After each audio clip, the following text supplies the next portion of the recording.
It's David here at Twice, 2 weeks in creative endeavour. A quick pre-show announcement advising that this is episode 44, part 1 of 2. For your listening pleasure, I haven't edited our guests' important and entertaining stories any tighter than usual, which is still quite a lot. Each part runs about 45 minutes, and I'll be pleased to hear your feedback on Twitter or Instagram at Twice Podcast. On with the show. You have failed your assignment. I am not Marianne Elliott, the theatre director. It'd be kind of fun to do that at the end of every day of Parliament and be like, how could this have actually gone? Winston, why don't you have a seat? Why doesn't someone else stand up and have a go? I think that's later in the program, right? Oh, is it? Okay. Yeah, all right. Okay, fair enough. All right, Fair save enough. it for later. I thought it was some Jingo. I thought it was like some jargon lingo. Some Jingo. Jingo, yeah. Twice is 2 weeks in creative endeavour, sharing the stories, insights and journeys to now of social enterprises, creatives and innovators from New Zealand every 2 weeks. I'm your co-host, David Binstead. My episode 44 co-host is giving valuable holiday time from a master's degree in creative practice at Wgtn Wellington. We'll pay her later.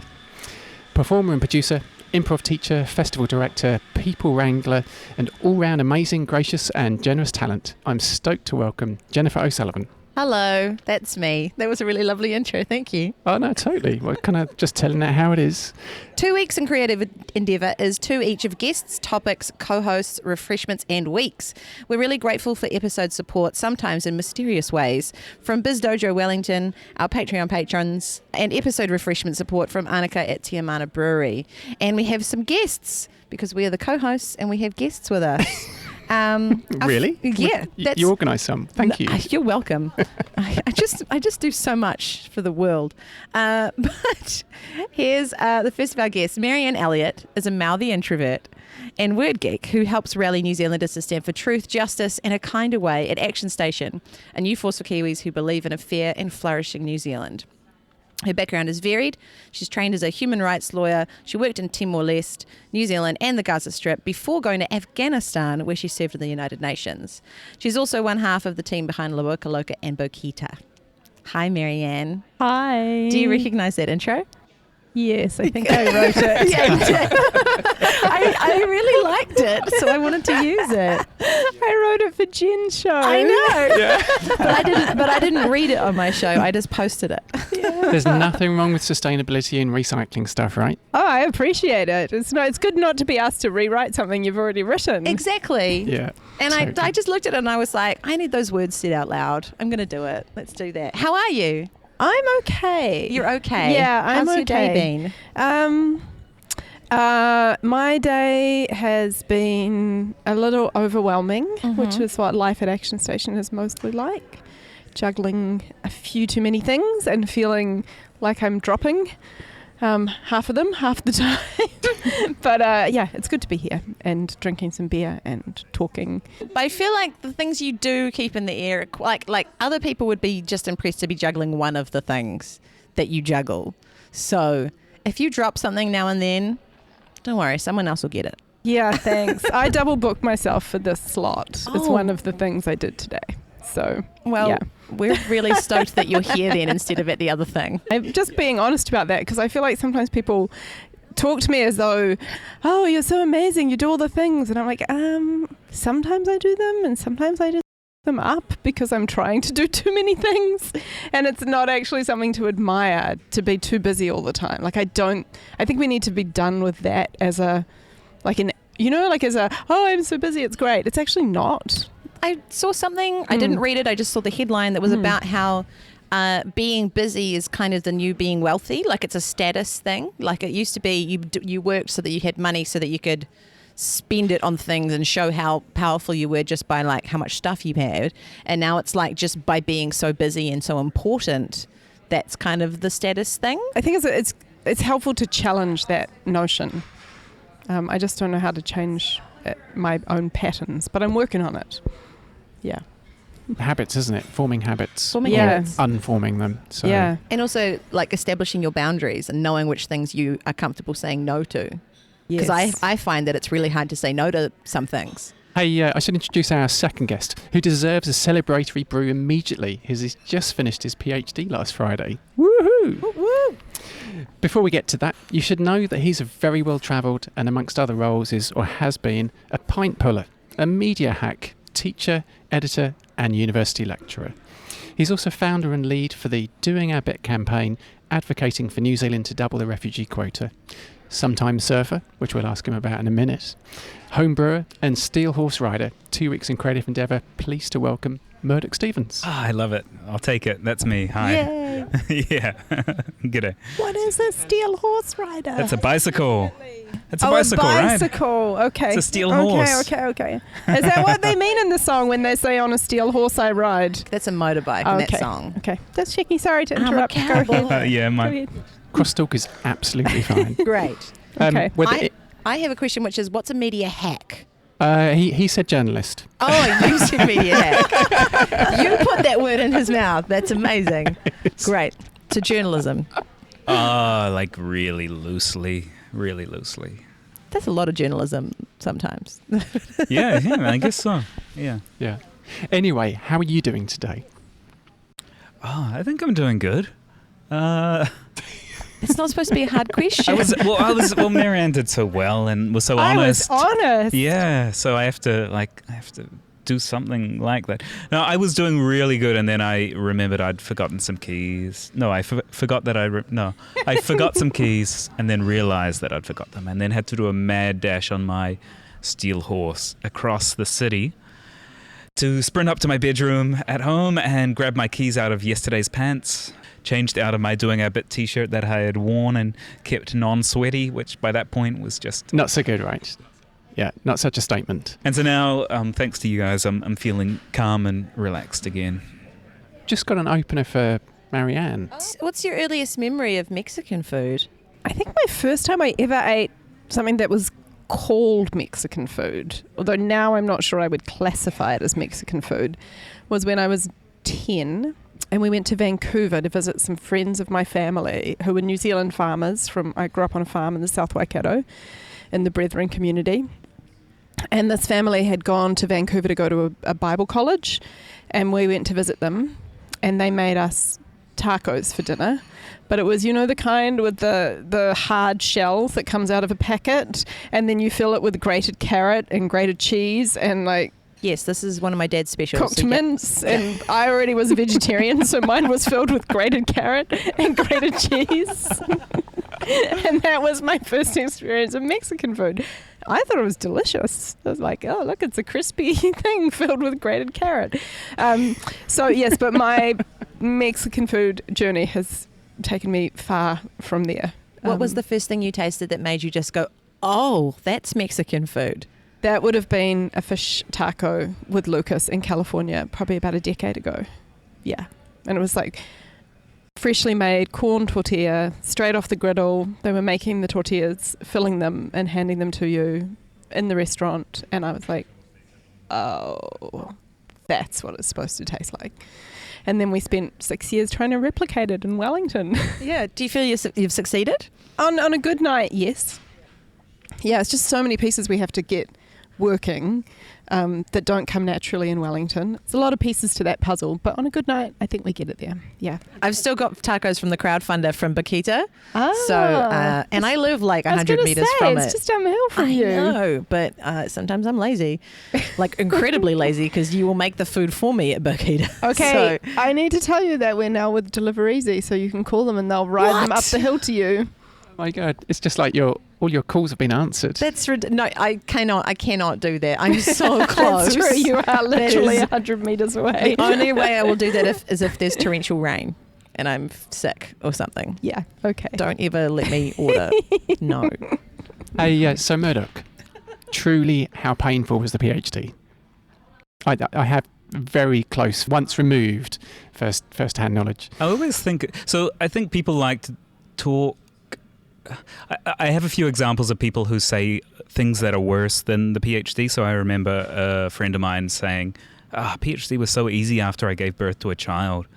Giving birth to a child is hard. PhD became really easy after that. For me, the activism and the campaigning was a lot more immediate and a lot harder work. And I had 2 supervisors for the PhD, and I had about 8 years between my master's and my doctorate where I actually planned pretty strongly and read all through the field that I wanted to study. So I kind of felt like I'd done like half of it by the time I started. So I think I was lucky to be in a position where it wasn't very stressful.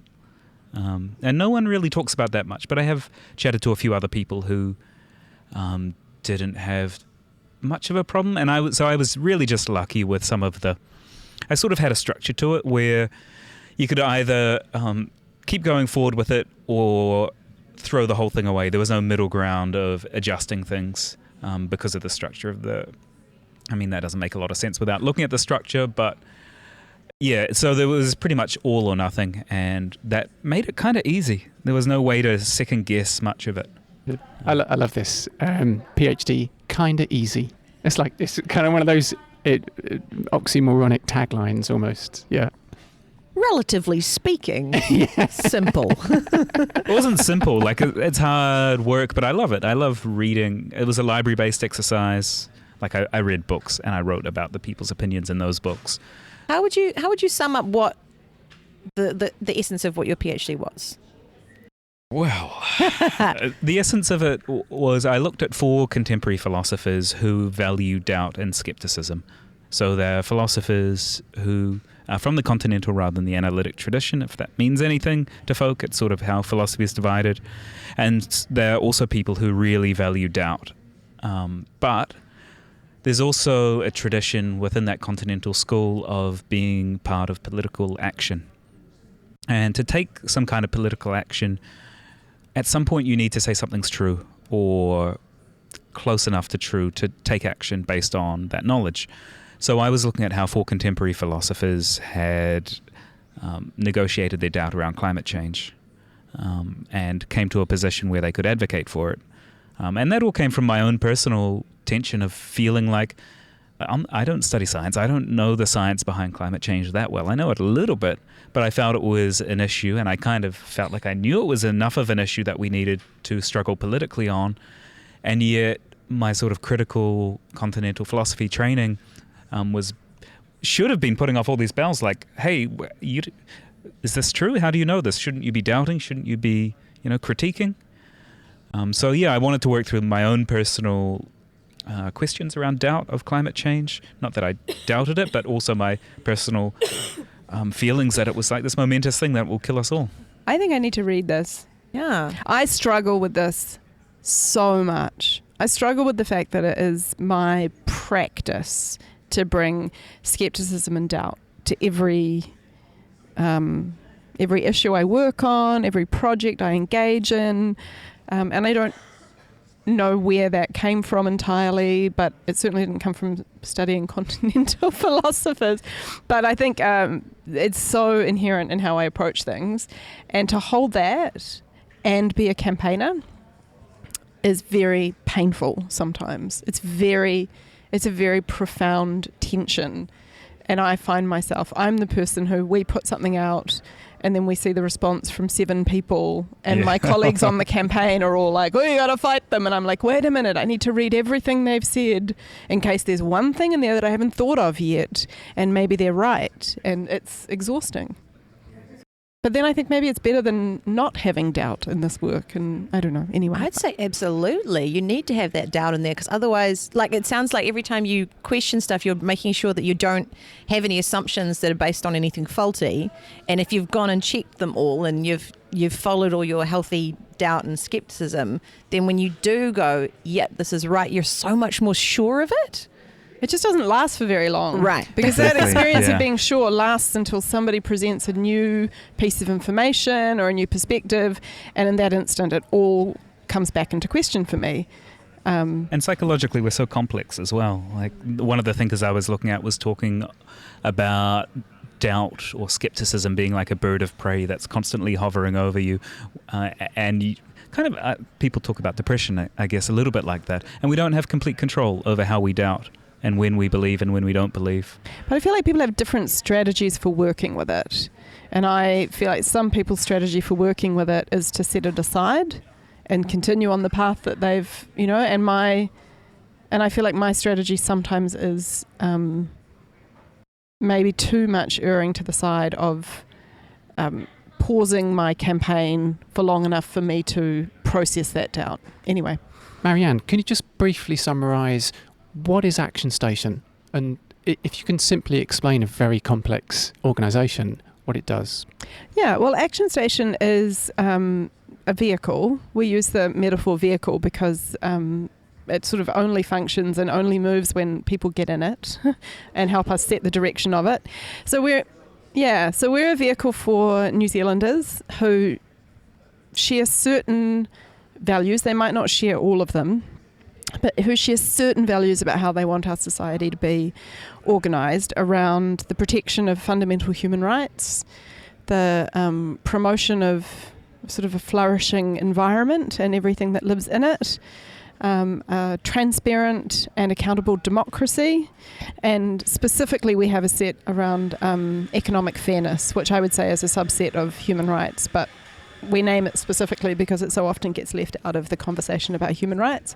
So what we do is we help people who hold those values identify specific opportunities in New Zealand's political ecosystem with the small p, so that's the full spectrum of how politics happens, which is well beyond, politics with a capital P, to find opportunities for them to create change in that ecosystem.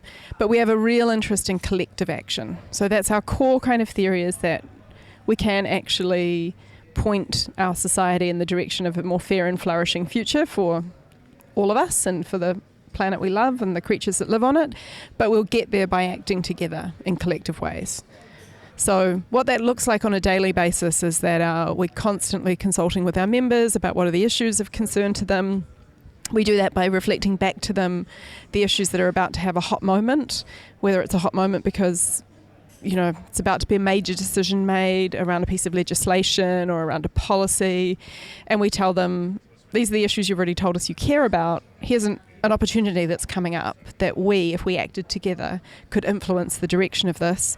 And we call ourselves, those of us who work as staff at Action Station, we call ourselves kind of the strategy team. So our job then is to come up with a strategy. So here are all these people, they care about this. They want to know, what could we do that would be the most strategic way to have an influence on that? And so that's our job. How about you, Murdoch? So doing our bit, Double New Zealand's refugee quota, is a campaign, a very mainstream, very conservative campaign now to get New Zealand to do its fair share on accepting refugees. Yeah, I run that day to day. We've got a lot of collaboration with a lot of other organisations like Action Station, like Amnesty. We work alongside them, but not in sort of a big old team. And the basic aim of it is to get New Zealand to do its bit. In the name, it's nice. And we kind of feel like we do. I think most people have a sense like we're probably pretty good, but I was really shocked in 2013 when I learned that Australia took 5 times as many refugees per capita as New Zealand. 5 times per capita. Thinking if some Australian guy walked in here and drank our beer and said, well, guys, I do 5 times as much for refugees as any one of you, so I get to drink this beer. I wouldn't be able to argue with them. Each person in Australia is doing 5 times as much. It really shocked me and really undermined some of my sense of New Zealand as an egalitarian, world-leading country. So yeah, I started that campaign about 4 years ago. And you say it's more conservative now, the campaign is? I'm just saying that because a lot of parties have taken it on. It was considered by some people as a radical ask to begin with, double the quota. Like, it sounded ambitious. And I had to say that to some people who worked in the area who were worried about it back in 2013. But then the public has really come on board in the last few years, and a lot of the service providing organizations have as well, the ones who work with refugees on a day-to-day basis. So now it feels, most of the time now we have to say at least double the quota, or at least increase it to 1,500 people, 400 families, say. Do you mind me asking how you feel about the recent decision to increase the quota from 750 a year, as it's been for the last 29 years, almost 30 years now, to 1,000? Yeah, man, my feelings are complex. I've got complex feelings, It's like, on the one hand, you should celebrate any increase. Great, wonderful. We made them do something they didn't want to do. They didn't want to increase it. And those are 250 people. Yeah, those Those are are real 250 people. actual people whose real lives, maybe they would have been sitting in a refugee camp somewhere waiting for. And there was a whole lot of organizations that were behind that. So I'm not taking credit for that. That's something that a lot of people came together on. At the same time, they had the mandate to go to 1,500. It was there. Even Winston Peters was saying go to 1,000. And if Winston's saying that, you know that the answer is bigger. Oh yeah. Come on. So that was the disappointing side of it. I don't know. I went through all those stages: anger, grief, denial. Acceptance. Bargaining, acceptance? I'm still bargaining. I was going to say, the bargaining's still going on. Yeah. It's not done. That was last June the announcement was made. We've got an election coming up this year, apparently. Who's going to win the election? I guess it depends what you mean by win. I love deep thinkers. Expand on this. Well, I think National will get the most votes for them, right. but I don't think they'll be the government after the election. I think people don't like to say it, but hey, Andrew Little's good on refugees, and him and Jacinta look good on the front of Women's Weekly. I think they can pull together a coalition. Jacinta. I love her. But it will be a coalition with Winston Peters in it. Is that what you assume? Does it have Potentially. I mean, the Maori Party have been getting 3 or 4% recently. I think there's potential for it's only going to increase the vote on the left at the moment. They're not going to go down in votes. I'm optimistic about it.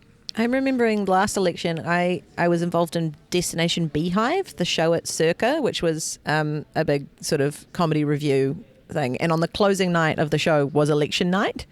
And it was a great space to be in, and there's all of us liberal theatre arts makers being like, woo, yay! And then we turned on the TV and just the mood because we all were like, surely it'll be now. Thank you, Wellington liberal bubble. My parents I feel like my parents are starting, and they're sort of one of the bellwethers. My parents and my brother are moving away from National at the moment. They think they've done a terrible job on housing, and they're just not impressed. I was surprised when I was on Q&A a couple of weeks ago with Michael Barnett from the Auckland Chamber of Commerce. What Michael Barnett said was something along the lines of, if National thinks that business owners in Auckland are in their pocket, like if they think they've got the Auckland business vote right now, they need to think again. Because what he was basically saying from the Auckland Chamber of Commerce was that the Auckland Chamber of Commerce is seeing in their membership a real dissatisfaction with the National Party, and that surprised me. But I think it's because probably of the housing issue that you've talked about, which, we don't feel it in quite the same way in Paikakariki as they apparently do in Auckland. There's something going on with the water there, because recently had on Ruben, who's involved with 1% Collective, and he also lives in Paikakariki. Yeah. So is there some particularly special magic that goes on up the Kapiti Coast that way, or? But yeah, Paikakariki is definitely a hot spot for social change agents and poets and writers. And who else have you got there? It's a secret. Right, and that's the secret. The secret is there's someone there that just you come in and he goes, shh, come with us. Yeah, no, it attracts a certain kind of person who likes the idea of living in a village as opposed to a city, but works in Wellington. Is it what Aro used to be, do you think? Do you think like people, because Aro's sort of gentrified quite a lot in the last 10 years, 15 years. There are a lot of people who've moved into Paikakariki, but who are committed to trying to keep it, keep that village culture there. And it's quite uplifting that there's people going like, no, you live here. We want to keep you here. Yeah. I mean, like things like that. Are there other things that make you feel optimistic about the year and about the work you do and the change you're trying to make? Yeah. Well, so when you talk about the election, Action Station consulted with members at the end of last year. We had about 10,000 people, I think. Or maybe it was 5,000, I might be getting numbers muddled up. But at least 5,000 people took part in a process of deciding how will Action Station as a community engage with the election this year. And the decision was made at that point that the entire political debate or discourse needed some help to lift up above the kind of muck, quite frankly. And political parties, even those that sort of founded on quite progressive values weren't necessarily delivering on that for people, or at least they weren't delivering on it in a way that helped people see a clear, cohesive and compelling but also believable version of what Aotearoa New Zealand could be. We can kind of see the track that we're on, and we can see what's not working, and we can say we've got to fix that thing that's not working. Too many people in prisons, we've got to fix that. Housing prices out of control, we've got to fix that. But what I think our members said was missing for them was, where's the sort of comprehensive picture of how we could actually reorient our economy and our society around a slightly different set of values that would prioritise the well-being of all people and the planet that we care about and all the creatures that live on it. And that we didn't find that. We couldn't see that. Or people were saying they didn't feel that any of the parties were really presenting that. So that's what we're doing. So our election campaign is going to be called The People's Agenda for Aotearoa, and it will be a crowdsourced agenda for the future of our country that will set both long-term priorities, where we want to be by 2040, which will be the 200-year anniversary of Te Tiriti o Waitangi, and then some short-term priorities. What are the most important next steps that need to be taken to get us there, and what would that look like in terms of what parties could be committing to this election? And we're pretty excited about it. It's going to involve 500 home-hosted dinner parties around New Zealand, where people come together to talk about the future of the country, what they want it to look like. And with Murdoch's homebrew. So it's just going to go off like a That's party. right. How much do you have to get? Almost. How much do you have to get rid of? Because there's quite a few parties. There's quite a few, 500 dinner parties. But I think people's enthusiasm about this, so talking about what makes me feel hopeful, the enthusiastic response we got from people who wanted to sign up as volunteers. I mean, hundreds of people have registered to be volunteers for this.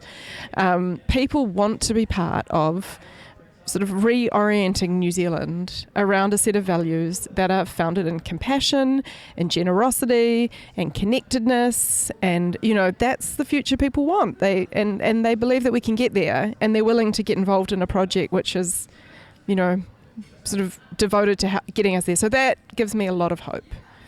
There's the argument that what you're doing is just a proxy for an apolitical party, or the beginnings of another. I mean, if all political parties are just beliefs and values based, why is Action Station different? Because we're not asking you to vote for us. Now that might sound trite, but it's not. It's a fundamental difference. Because when your goal is to get into Parliament, you are making a whole lot of trade-offs and decisions at each point. And I do feel like both the Labour Party and the Green Party are very clear that they are done with being in opposition, and that their next step is to be back in government.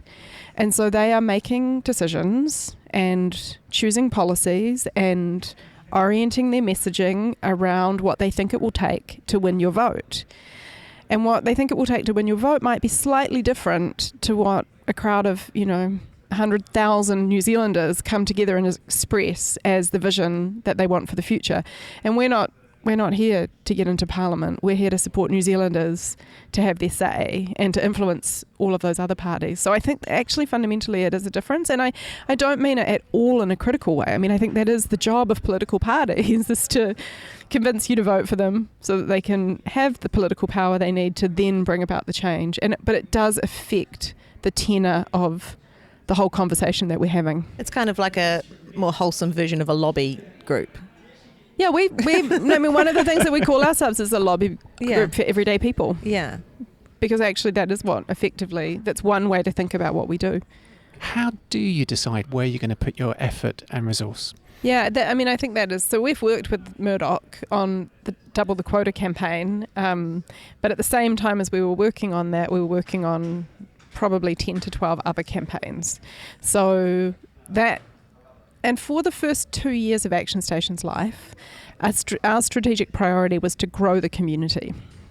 We needed to get to a sort of a kind of a scale of people who are involved with or have been involved with Action Station, which would be big enough that we could have political power, and that political power would come from scale, and also that we could build a funding base, because our funding base is that people who are involved in the community who take part in our campaigns chip in. So for the first 2 years, that choice, how do we choose where to put our energy, was often a matter of which are the campaigns that will grow our community. where's the heat, where's the energy, where's the kind of the public excitement or outrage, and we'll follow that. We made some exceptions to that, and when we first started working with Murdoch, that campaign was an exception to that, and it was one that I chose to get involved with because of my background in human rights, and I thought it really was important, and it seemed like a really good follow-up to a previous campaign we'd done. It ended up becoming an issue that had a kind of a moment that brought quite a lot of growth into our community. But so for a long time, that was our strategic priority. That's shifted now. We have a community at a scale that we can barely, but, relatively sustainably survive financially, and where we have enough scale that we can mobilise enough people to have political power in the moments when we need to. So now our strategic choice is different, and it's about identifying sort of key, we're trying to build up a sort of across those 4 areas of thematic areas. We're trying to build some core campaigns that we think are areas within those issues that could make a significant difference in New Zealand. So, for example, we're campaigning on tax reform, because if you want to talk about economic fairness in New Zealand, the conversation for a long time has been about child poverty, and that's one lens that you look at that through. The other lens is looking at tax fairness and how are we taxed. So the way we choose that now is quite different, but because we've given ourselves this challenge of having issues across democracy, environmental flourishing, economic fairness and human rights, having two or three things going in each of those areas already is a lot of work. Yeah. I think we might have to get into our first brew. We're really, really lucky today. A recent past guest and one of only 5 female brewers in New Zealand, Annika from Tiamana Brewery, has very generously supplied 2 of her own handmade brews, which are locally brewed in Wellington to us. We're going to start with the Witzig. Yum. The labeling is beautiful. And do you want to hear the blurb? Lemongrass, coriander seeds, and orange zest make this Witbier a perfumey delight.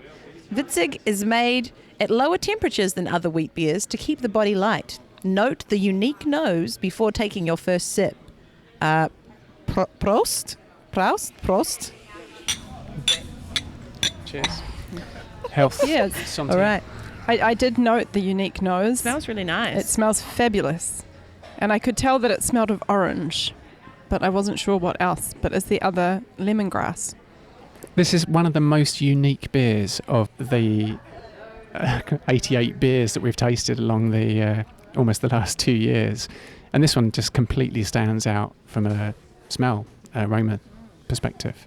I'm not usually a big beer drinker, and this just tastes nice. So I call that a win. These wheat beers that have the kind of fruit overlays are often really popular with people who don't love beer, because it's not strongly hoppy in its flavour. It does have a real lightness, and it has that kind of fruitiness that comes through.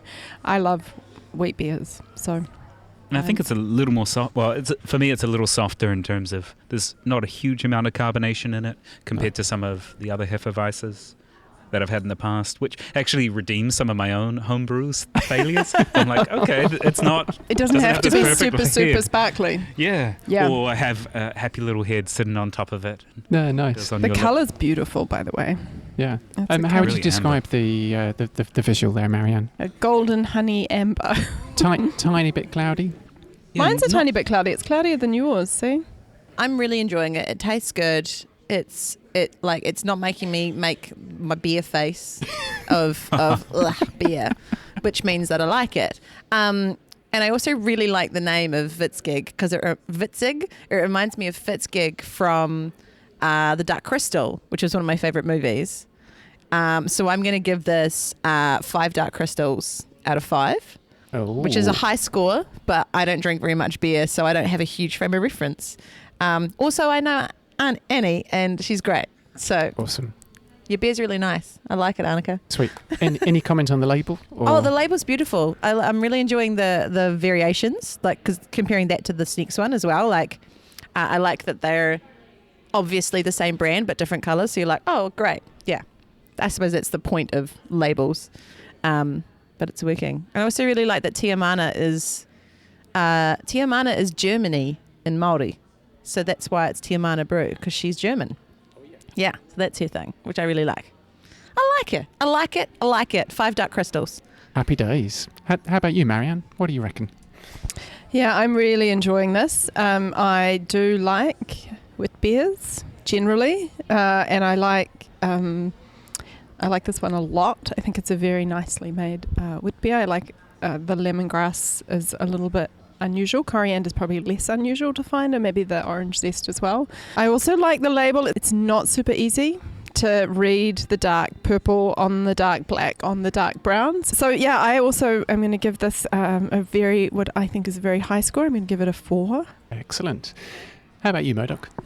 Yeah, I would say the same. I would say that 4 out of 5 for me. I would definitely drink this again if I was going to a pub and they came and said, yes, we have the Tiamana Witzig on tap. A really good first beer of the night. I could come in a nice 500ml bottle that I like the size. You know, the 330ml bottles seem a bit decadent and weird to me. You hardly ever just drink. Well, maybe you do just drink one. My mum does. Maybe Marianne Elliott's mum just drinks one.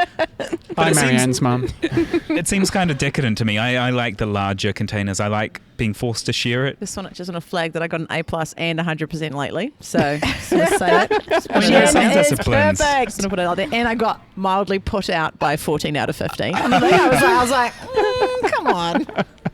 Okay, so I'll give it a 92%. Yes. And please see me after class. Can I use this as an example for the other brewers who maybe didn't try so hard, who brewed their beer on the last night and just brewed it? Sad.